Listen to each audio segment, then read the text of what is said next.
आज की इस वीडियो में हम लोग क्लास 10th के मॉडल सेट 4 को पढ़ने वाले हैं और यहाँ पर हम लोग इतिहास के कंप्लीट सॉल्यूशन को देखेंगे।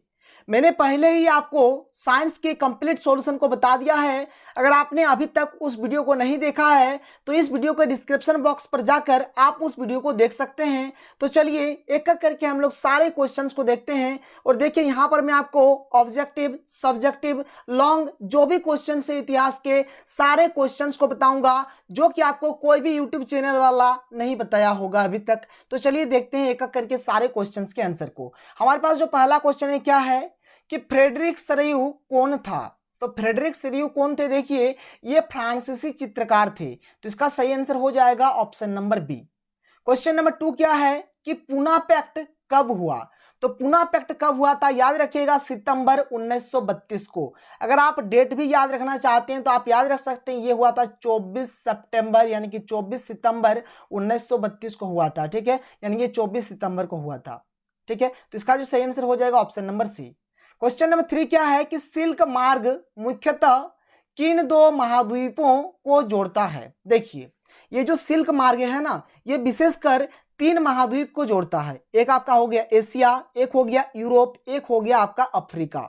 ठीक है, लेकिन यहां पर आपसे जो क्वेश्चन पूछा जा रहा है, यहां पर आपको केवल बताना है कि वह कौन से 2 महाद्वीप है जो मेन है, मुख्यतः किन 2 महाद्वीपों को जोड़ता है। तो यहां पर आपका एक कंफ्यूजन है। क्या कंफ्यूजन है, क्या आप यहाँ पर आंसर को क्या बताएंगे, एशिया और अफ्रीका बताएंगे या फिर आप एशिया और यूरोप बताएंगे। क्योंकि जैसे कि मैंने आपको अभी बताया कि ये जो सिल्क मार्ग है ये 3 महाद्वीपों को जोड़ता है। एक आपका एशिया हो गया, एक आपका यूरोप हो गया, एक आपका अफ्रीका हो गया। तो यहाँ पर मैं आपको एग्जैक्ट आंसर नहीं बता पाऊंगा क्योंकि यहाँ पर आंसर में जो ऑप्शन में दिया गया है कुछ शायद मिस्टेक हो सकता है। लेकिन मैंने नेट में भी थोड़ा सा सर्च करके देखा, जब मुझे पता चला कि इस टाइप से ऑप्शन है तो देखिए मैंने बहुत जगह पर देखा कि ये जो सिल्क रोड है ना, ये विशेषकर एशिया और यूरोप को जोड़ता है। ये जो सिल्क मार्ग है ये विशेषकर एशिया और यूरोप को जोड़ता है। तो आप चाहे तो यहाँ पर एशिया और यूरोप भी आंसर लिख सकते हैं, लेकिन यहाँ पर मैं आपको ये एग्जैक्ट आंसर नहीं बता रहा हूँ। आप पहले थोड़ा सा इसके बारे में छानबीन कर लीजिए, फिर आप मतलब इसके आंसर को लिखिए। ठीक है, इसलिए अभी मैं फिलहाल इसको स्टार मार के रख देता हूँ। ठीक है, इसको मैंने स्टार मार के रख दिया क्योंकि जो सिल्क मार्ग है ये 3 महाद्वीपों को जोड़ता है, एक आपका एशिया, यूरोप, अफ्रीका। लेकिन नेट में अगर आप देखेंगे तो कहीं कहीं पर मतलब 1-2 वेबसाइट में आपको ये भी आंसर देखने को मिल रहा है। क्या इसका मैं नहीं बता रहा हूं, इसको मैं स्टार मार के रख दिया हूं, आप इसको देख लीजिएगा, एक बार चेक कर लीजिएगा। चलिए आगे बढ़ते हैं, आगे के क्वेश्चंस को देख लेते हैं। अगला क्वेश्चन देखिए, क्वेश्चन नंबर 4 क्या है कि कब यूनान को एक स्वतंत्र राष्ट्र के रूप में मान्यता मिली। और यहां पर ये जो चारों ऑप्शन दिया गया है ना, चारों का चारों ऑप्शन गलत है। इसका जो सही आंसर हो जाएगा 1932 नहीं होगा बल्कि क्या होगा 1832 होगा। क्या होगा 1832। और आप याद रखिएगा एक संधि हुआ था जिसका नाम है कुस्तुनतुनिया की संधि, और उसी संधि के तहत यूनान को 1832 में एक स्वतंत्र राष्ट्र घोषित किया गया था। क्लियर है। क्वेश्चन नंबर 5 क्या है, देखिए सर कि कैरोल कुप्रिस्की कौन था। नाम थोड़ा अल्टर टाइप का है, खैर नाम से आपको मतलब नहीं है, काम से आपको मतलब है। तो जो कैरोल कुप्रिस्की थे ये कौन थे, तो ये था क्या था, पोलिश राष्ट्रवादी। ये कौन थे, पोलिश राष्ट्रवादी। इसका सही आंसर हो जाएगा ऑप्शन नंबर डी।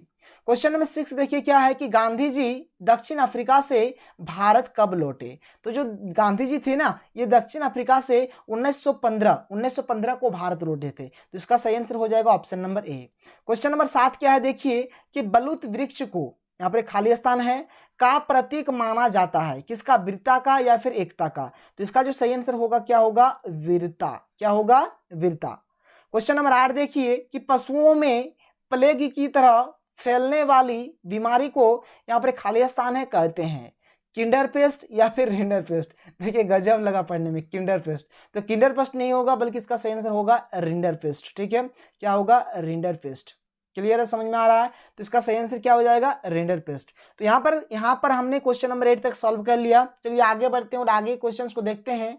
अब देखिए क्वेश्चन नंबर 9। क्वेश्चन नंबर 9 क्या है हमारे पास कि हाथ से बुने हुए वस्त्र की प्रमुख 2 विशेषताओं का उल्लेख कीजिए। ठीक है, तो देखिए हाथ से बुने हुए वस्त्र पर हम विशेष डिजाइन दे सकते हैं जो मशीन नहीं दे पाएगी। क्लियर है, एक हो गया।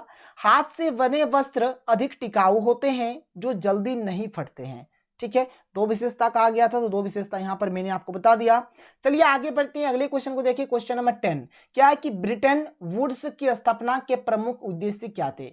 देखिए ये तो क्वेश्चन 2 मार्क्स में है, लेकिन ये क्वेश्चन आपका 4 नंबर या फिर 5 नंबर में भी पूछा जा सकता है, इसलिए ब्रिटेन वुड्स के बारे में थोड़ा हम लोग अच्छे तरीके से देख लेते हैं। इसका तो आंसर आपको मिल ही जाएगा, लेकिन इसको थोड़ा सा हम लोग अच्छे तरीके से देख लेते हैं। तो देखिए क्वेश्चन क्या है कि ब्रिटेन वुड्स समझौता का क्या अर्थ है, अथवा युद्धोत्तर अंतर्राष्ट्रीय आर्थिक व्यवस्था को ब्रिटेन वुड्स व्यवस्था भी कहा जाता है, क्यों। तो देखिए द्वितीय विश्व युद्ध कब से कब हुआ था, तो 1939 से 1945 तक के बाद अंतर्राष्ट्रीय व्यवस्था और विकास के लिए अमेरिका में स्थित न्यू हैम्पशायर के ब्रिटेन वुड्स नामक स्थान पर 1944 में एक समझौता हुआ, जिसे ब्रिटेन वुड्स समझौता कहते हैं। मतलब द्वितीय विश्व युद्ध के बाद क्या हुआ था, मतलब जो अंतर्राष्ट्रीय व्यवस्था है, अर्थव्यवस्था है, उसको विकास के लिए, उसको डेवलप करने के लिए अमेरिका में एक जगह है, कहाँ पर है, न्यू हैम्पशायर में। जगह का नाम क्या है, ब्रिटेन वुड्स। वहाँ पर एक समझौता हुआ था, कब हुआ था, 1944 को। इसी को हम लोग क्या बोलते हैं, ब्रिटेन वुड्स बोलते हैं।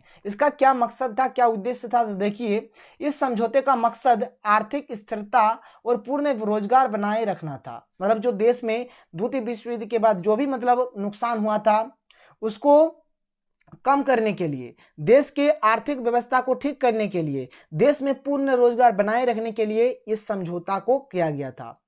इस समझौते में 2 संस्थाओं की स्थापना की गई, जो निम्न प्रकार से है। पहला देखिए, सदस्य देशों के विदेश व्यापार में लाभ और घाटे से निपटने के लिए ब्रेटन वुड्स समझौता में IMF की स्थापना की गई। IMF यानी कि इंटरनेशनल मॉनेटरी फंड, जिसको हम लोग बोलते हैं अंतर्राष्ट्रीय मुद्रा कोष, एक इसका स्थापना किया गया। आगे देखिए, द्वितीय विश्व युद्ध के बाद पुनर्निर्माण के लिए पैसे का इंतजाम करने के वास्ते IBRD का गठन किया गया, जिसे विश्व बैंक भी कहते हैं। IBRD यानी क्या, international bank for reconstruction and development, यानी कि अंतर्राष्ट्रीय पुनः निर्माण एवं विकास बैंक, जिसे हम लोग विश्व बैंक भी बोलते हैं। बात समझ में आया। तो यही था ब्रेटन वुड्स, कोई दिक्कत वाली बात नहीं है, सिंपल सा आंसर है। चलिए आगे बढ़ते हैं और अगले क्वेश्चन को देखते हैं। अगला क्वेश्चन देखिए, क्वेश्चन नंबर 11 क्या है कि पहले विश्व युद्ध ने भारत में राष्ट्रीय आंदोलन के विकास में किस प्रकार योगदान दिया। देखिए इसके उत्तर को कि प्रथम विश्व युद्ध की शुरुआत 1914 ईस्वी में हुआ था। प्रथम विश्व युद्ध स्टार्ट हुआ था, कब से हुआ था, 1914 से। यह वही समय था जब भारत पर अंग्रेजों का शासन था। इस टाइम हमारे देश में अंग्रेज शासन करते थे। अंग्रेजों ने इस प्रथम विश्व युद्ध में भाग लिया था, जिससे इसके खर्च में बहुत वृद्धि हो गया था। बात समझ में आया। ये जो प्रथम विश्व युद्ध है, प्रथम विश्व युद्ध में अंग्रेजों ने भी भाग लिया था, जिसके चलते इनके खर्चे में बहुत ही ज्यादा मतलब इंक्रीज हो गया था इनका खर्चा। इसके बाद अंग्रेजों ने सीमा शुल्क बढ़ाया तथा इनकम टैक्स, जिससे भारतीय को बहुत सारी समस्याओं का सामना करना पड़ा। अब अंग्रेज क्या किए थे, प्रथम विश्व युद्ध में भाग लिए थे, जिससे उनके खर्चा जो भी था बहुत ही ज़्यादा बढ़ गया था। इसलिए उन्होंने क्या किया, सीमा शुल्क और इनकम टैक्स को बढ़ा दिया। इससे भारत के लोगों को बहुत ही ज़्यादा दिक्कत हुआ। 1918 तक हर एक चीज़ की कीमत पहले से दोगुना हो चुका था। कोई भी जो चीज़ था, कोई भी सामान था, उसका दाम पहले से डबल हो चुका था। गाँव में सिपाहियों को जबरन भर्ती कराया गया। यह वही समय था जिस समय फसल भी बर्बाद हो चुकी थी, जिससे खाने की सामग्री में भी कमी आई थी। बात समझ में आया। तो बस यही था इस क्वेश्चन का आंसर, सिंपल सा आंसर, आप आसानी से कर सकते हैं। चलिए आगे बढ़ते हैं, आगे क्वेश्चन को देखिए। अगला क्वेश्चन क्या है कि बताएं कि पूर्व आधुनिक विश्व में बीमारियों के वैश्विक प्रसार ने अमेरिकी भूभागों के उपनिवेशीकरण में किस प्रकार मदद की। ठीक है, देखिए इसके आंसर को। तो 15वीं से 16वीं शताब्दी तक यूरोप ने समुद्री रास्ते के जरिए विश्व का प्रसार करना प्रारंभ कर दिया, क्योंकि वह अपना व्यापारिक साथी ढूंढ रहे थे। बात समझ में आया। जो 15वीं से 16वीं शताब्दी का ये जो समय है, इस टाइम यूरोप ने क्या किया, समुद्री रास्ते के जरिए विश्व का भ्रमण करना स्टार्ट कर दिया, क्योंकि उन्हें एक बिजनेस फ्रेंड चाहिए था, एक व्यापारिक साथी चाहिए था। ठीक है, उस समय पुर्तगाली और स्पेन दो बहुत शक्तिशाली देश था। उन्होंने अमेरिका को उपनिवेश बनाना शुरू कर दिया। अब ये उपनिवेश या फिर उपनिवेश देश क्या होता है, तो दूसरे देश से आए हुए लोगों की बस्ती को ही हम लोग क्या बोलते हैं, उपनिवेश बोलते हैं। यूरोपीय सेनाएं केवल अपने सैनिक ताकतों के दम पर नहीं जीतता था, बल्कि उनके जीतने का कारण चेचक का कीटाणु था। देखिए जो यूरोपीय सेना था वह मतलब अपने सैनिक के बलबूते नहीं जीतता था, बल्कि उनके जीतने का कारण क्या था, चेचक का कीटाणु। अब क्या करता था, देखिए यह चेचक का कीटाणु स्पेनिश सैनिकों और अफसरों द्वारा वहां पहुंचा था। लाखों सालों से अलग अलग रहने के कारण अमेरिका के लोगों के शरीर में यूरोप से आने वाली इस भयंकर बीमारी को सहने की क्षमता नहीं थी। बात समझ में आया? जो अमेरिका थे ना, लाखों सालों से अलग अलग रह रहे थे, जिससे यूरोप के शरीर से जो ये चेचक का ये जो कीटाणु आया, मतलब उनको अमेरिका के जो लोग थे इस चीज को सहन नहीं कर पाए और इनसे मतलब अमेरिका का आबादी मतलब बहुत ही खत्म हो गया। आगे देखिए, इस नए स्थान पर चेचक बहुत मारक साबित हुआ। एक बार संक्रमण शुरू होने के बाद तो यह बीमारी पूरे महाद्वीप में फैल गई। जहां यूरोपीय लोग नहीं पहुंचते थे वहां के लोग भी इसकी चपेट में आने लगे। इसने पूरे के पूरे समुदाय को खत्म कर डाला। बात समझ में आ रहा है? जैसे अब आप देख सकते हैं कोरोना वायरस 1 साल से यहाँ पर पूरे मजे मार रहा है, अभी भी है, बल्कि केसेस और बढ़ रहे हैं। बात समझ में आ रहा है? तो खैर कोई दिक्कत नहीं है, चलिए आगे बढ़ते हैं। अगले क्वेश्चन को देखिए। अगला क्वेश्चन क्या है? क्वेश्चन नंबर 12 कि प्रथम विश्व युद्ध के समय भारत का, ठीक है, औद्योगिक उत्पादन क्यों बढ़ा? तो देखिए, पहले विश्व युद्ध के दौरान ब्रिटेन की मिलें सेना की जरूरतों का सामान बनाने में व्यस्त हो गई। ठीक है, जिस टाइम पहला विश्व युद्ध चल रहा था उस टाइम ब्रिटेन ने भी पहले विश्व युद्ध में भाग लिया था। अब देखिए, पहले विश्व युद्ध में भाग लेना है तो सेना चाहिए, सेना को सामान देना पड़ेगा, बंदूक, तलवार वगैरह कुछ भी जो भी हो देना पड़ेगा हमें लड़ाई करने के लिए। तो जो भी मतलब ब्रिटेन का जो भी फैक्ट्री थी उन लोग क्या करने लगे, सामान बनाने में व्यस्त हो गए। इससे ब्रिटेन से भारत को आने वाला आयात घट गया। इसके कारण घरेलू बाजार की मांग को पूरा करने के लिए भारत के उद्योगों को अधिक उत्पादन करना पड़ा। बात समझ में आ रहा है? ब्रिटेन से हमारा जो भी सामान आता था, सामान आना रुक गया क्योंकि ब्रिटेन के लोग तो सामान बनाने में व्यस्त हो गए, सैनिकों के लिए सामान बनाने में व्यस्त हो गए। तो भारत ब्रिटेन से जो सामान आता था वो आना बंद हो गया। जब बंद हो गया तो भारत के लोगों ने क्या किया, घरेलू बाजार, मतलब घरेलू बाजार का जो भी मांग है, डिमांड है, अब आपको भी कोई सामान चाहिए जो ब्रिटेन से आता था, अब नहीं मिल रहा है तो आपको मतलब भारत में ही खोजना था, अब नहीं मिलेगा तो भारत के लोग क्या करने लगे, वहां पर घरेलू बाजार का जो भी मांग था उसको पूरा करने के लिए अधिक से अधिक उत्पादन करने लगे। बात समझ में आ रहा है? भारत के उद्योगों से भी ब्रिटेन की सेना के लिए सामान बनाने के लिए कहा गया। बात समझ में आ रहा है? ऐसे भारत का जो उद्योग था वह मतलब भारत के लोगों का तो सामान बनाने के लिए रेडी था, सामान बनाने का काम कर रहा था। अब ब्रिटेन जैसे कि प्रथम विश्व युद्ध में भाग लिया था तो ब्रिटेन के सेना के लिए भी सामान बनाना था, तो ब्रिटेन तो बना ही रहा था और ब्रिटेन ने बोला भारत के उद्योगपतियों को, बोला कि आप लोग भी बनाइए। इस तरह से भारत के उत्पादों की मांग बढ़ गई और भारत का औद्योगिक उत्पादन बढ़ गया। बात समझ में आया? ये था इस क्वेश्चन का आंसर, बहुत ही सिंपल है। चलिए आगे बढ़ते हैं। अगला क्वेश्चन देखिए। अगला क्वेश्चन जो कि एक मोस्ट इंपोर्टेंट क्वेश्चन है, क्या है कि फ्रांसीसी लोगों के बीच सामूहिक पहचान का भाव पैदा करने के लिए फ्रांसीसी क्रांतिकारियों ने क्या कदम उठाए? देखिए इसके आंसर को। फ्रांसीसी लोगों के बीच सामूहिक पहचान का भाव पैदा करने के लिए फ्रांसीसी क्रांतिकारियों ने निम्नलिखित कदम उठाए। पहला काम क्या किया कि फ्रांस के क्रांतिकारियों ने पहले वाले झंडे को हटाकर एक नया झंडा चुना। मतलब फ्रांस के क्रांतिकारियों ने क्या किया, जो पहले का जो झंडा था उस झंडे को हटा दिया और एक नया झंडा चुना। अलग अलग बोली जाने वाली भाषा को छोड़कर पेरिस में बोली जाने वाली भाषा फ्रेंच को राष्ट्रभाषा बनाया। बात समझ में आया?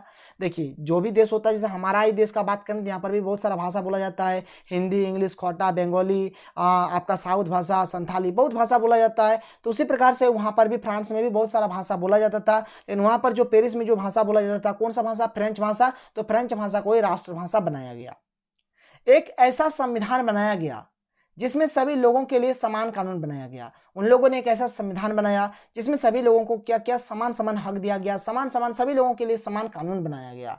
आगे देखें तो देश के अंदर आयात निर्यात शुल्क को समाप्त कर दिया गया तथा नापतोल की एक समान व्यवस्था अपनाई गई। देश के अंदर जो भी आयात निर्यात, इंपोर्ट एक्सपोर्ट, जो भी मतलब टैक्स था सबको समाप्त कर दिया गया और सबके लिए नापतोल का एक समान व्यवस्था अपनाया गया। फ्रांसीसी क्रांतिकारियों ने अपने देश के लिए अच्छे काम करने का शपथ लिया तथा शहीदों का गुणगान किया। जो फ्रांसीसी क्रांतिकारी थे ना, उन लोगों ने देश में अच्छा काम करने के लिए शपथ लिया और उन लोग क्या किया, शहीदों का गुणगान भी किया। फ्रांसीसी क्रांतिकारियों ने पितृभूमि तथा नागरिक जैसे विचारों को एक साथ मिलाकर एक संयुक्त समुदाय के विचार पर बल दिया जिससे सभी लोगों को समान अधिकार मिल सके। मतलब उन लोग क्या किए, मतलब सभी लोगों का ध्यान रखते हुए एक बहुत ही सुंदर सा संविधान बनाया जिससे सभी लोगों को समान समान हक मिले, समान कानून में सभी का भागीदारी हो। जब देखिए अब किसी सभी को अगर हम लोग समान समान हक देंगे, समान मतलब उनको भी हम मतलब जो भी संविधान बनाएंगे सभी के पक्ष में बनाएंगे, तो किसी भी लोगों को क्या होगा, बेगानेपन का एहसास नहीं होगा और कभी भी देश में गृहयुद्ध नहीं होगा। बस यही था कहानी। चलिए आगे बढ़ते हैं, अगले क्वेश्चन को देखते हैं। क्वेश्चन नंबर 13 जो कि हमारा मानचित्र का है, तो मानचित्र वाले क्वेश्चन को अभी हम लोग नहीं बनाएंगे। देखिए यहाँ पर जो पहला क्वेश्चन है क्या कि उत्तरी अमेरिका का आपको चिन्हित करना है कहाँ पर है, और आपको एक हिंद महासागर को चिन्हित करना है कहाँ पर है। तो मानचित्र का जैसे कि मैं आपसे बहुत दिनों से कह रहा हूँ कि वीडियो आएगा, तो जैसे मैं मॉडल सेट 4 को खत्म करूंगा मैं मानचित्र के ऊपर भी वीडियो बना दूंगा। तो चलिए मिलते हैं अगले वीडियो में। यही हमारा लास्ट क्वेश्चन था। अब हम लोग आगे बात करेंगे जो भी मतलब 3 चीज बच जा रहा है, भूगोल, नागरिक शास्त्र और अर्थशास्त्र, तो एक एक करके हम लोग हर एक चीज को देख लेंगे। तो अगर ये वीडियो आपको पसंद आया तो वीडियो को लाइक कर दें, और अगर आपने अभी तक हमारे चैनल को सब्सक्राइब नहीं किया है तो सब्सक्राइब करके बेल का आइकन को प्रेस कर लें ताकि आपको हर वीडियो का नोटिफिकेशन सबसे पहले प्राप्त हो सके। तो मिलते हैं अगले वीडियो में। Thank you.